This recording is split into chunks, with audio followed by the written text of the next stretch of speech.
Good morning. Morning. We are Fred and Edie Williams, and we are Christians, and we have been members since 2014.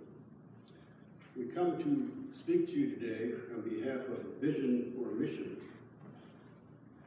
That portion of Matthew 25 that says, I was sick, and you visited me. Now, I don't know if this has happened to either Pastor Phillips or Pastor Johnson or even Pastor Tobias or Peacock, but I'm going to share this little story with you. A new pastor was making a sick call at one of his parishioners' home. The pastor's repeated knocks, along with the usual, anyone home? Met with no response. Well, just for this occasion, the pastor took out his business card that had printed on the back, Revelations 3, verse 20, and stuck it in the door.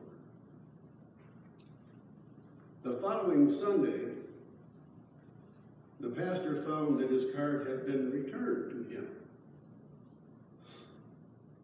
Added to it was a cryptic message, Genesis 3, verse 10. The pastor reached for his Bible to check the citation and broke out in laughter. Revelations 3, verse 10 begins, Behold, I stand at the door and I knock. Genesis 3 reads, I heard your voice in the garden, and I was afraid, for I was naked. So I hid.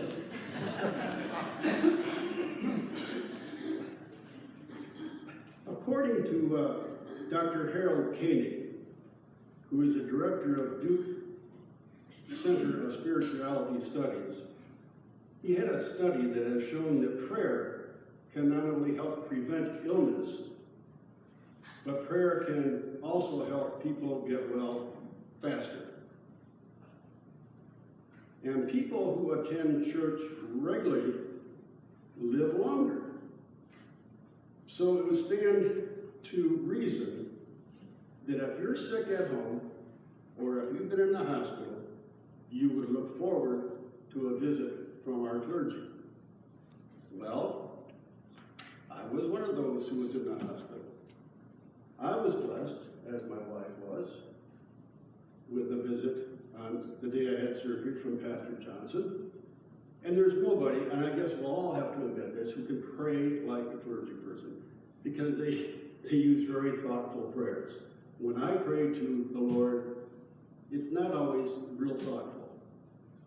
But at any rate, it was so nice to have Pastor there. And I've heard other members of our congregation say, my husband was in the emergency room, and thank God Pastor Peacock was there with me, because that made it so much easier for me. So I would ask you to be a shepherd for others who are ill. We happen to be a shepherd for, I've forgotten his name was, Art Axelson, and we just called on him yesterday. And as soon as we knocked on the door, I said, Art. He said, I didn't do it. But Art, I'll let my wife talk to you about Art. Good morning.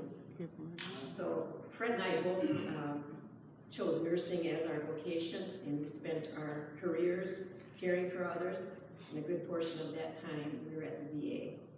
While working, and since we've both been retired, we have loved the elderly and caring for people in general. As Fred said, we visit a shut-in member of Shepherd of the Woods, Art Axelson. He resides in a nursing home that's very near us, and the way we became involved in this ministry is when we became members in 2014. We were given a membership list, and while reading this over, I noticed a member's address of the State Veterans Home very near us in St. Augustine. I emailed Pastor Johnson to see if Art would be able to have visitors, not knowing his health status. Pastor told us he was a delightful homebound member and would very likely enjoy our visits. I then called Art and talked with him, and we set up our first visit. It was every visit is a joy. Art has a large and caring family, and he loves to share about them, especially his deceased wife, whom he still misses dearly. However, most of our visit time is spent talking about Shepherd of the Woods. He wants to know what's going on in the church. Every visit is the same. Well, what's going on in the church? What's new in the church? You see, Art is unable to read easily. He's nearly blind in that respect. And so a bulletin, a printed material, really does him no good. So he's also now unable to attend any services because of his physical status, and he just feels more comfortable staying at home. He's very interested in Shepherdwood ministries, pastures, activities. He always wants to know what's going on in our lives. We are very blessed. By visiting him, he's become a friend. Pastors and also Elaine Blind also visit Art, and I know he looks forward to their visits as well. Our visits are not very structured as to when or how long. We simply go when we can, and if Art says it's okay. Perhaps God has given you a heart for the elderly or homebound, or to visit the sick. If so, ask how Shepherdwood's visitation ministry can use you. There are many ways to serve. And check your handout that you got today and see the way Shepherdwood's can involve you. Perhaps you can help with the transportation ministry. There are members that would love to come to services who can no longer drive. Or maybe it's just a phone call or an email ministry to check up on a sick member, recovering member, a homebound member. But you can also be part of the prayer ministry, praying for these folks. This is also not limited to just our church family. You have your own contacts that God has put before you to share the love of Christ. Thank you. Art said hello to everybody. Yes. He said, Fred asked him if he had a message for the church, and he said, good luck. And he said, thanks so much for your consideration. And he still loves his church and feels connected to his church family.